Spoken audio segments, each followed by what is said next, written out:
When Muslims say that Jesus is a Muslim, it's because Jesus submitted his will to God, that one true God. And ironically, the verse he's going to use to try to support this claim is a verse that actually dismantles the claim. And I'm not just saying this as a Muslim. I could use the Bible to prove it. Father, if thou be willing, remove this cup from me.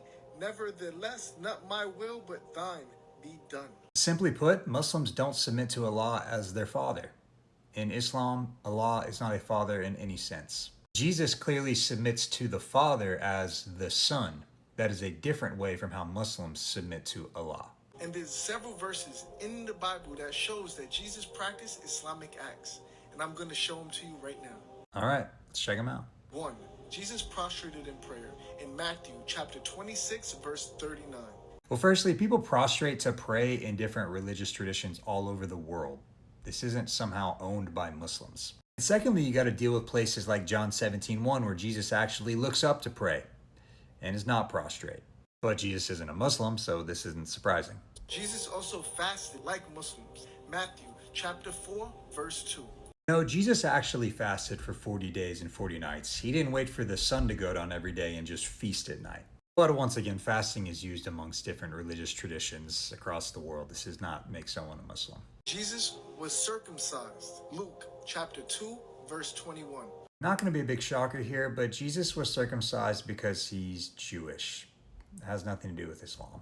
Jesus, in his own language, also greeted peace be upon you, just like the Muslims when they say Assalamu alaikum. Luke chapter 24, verse 36. Oh, so you're talking about the resurrected Jesus in Luke 24. That's what the chapter's about.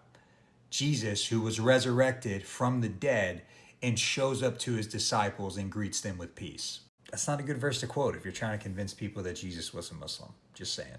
He also avoided pork at all costs, just like Allah commanded. The New Testament never actually explicitly states that Jesus didn't eat pork, but we can assume that because, once again, he's a Jewish man. It has nothing to do with Islam. Last but not least, Jesus never claimed any type of divinity, and he never said worship me. If anything, Jesus denied the divinity. For example, in John 17:3, Jesus says, "Now this is eternal life, that they may know you, the only true God, and Jesus Christ, whom you have sent." They always want to quote John 3 in chapter 17 and ignore verse 5.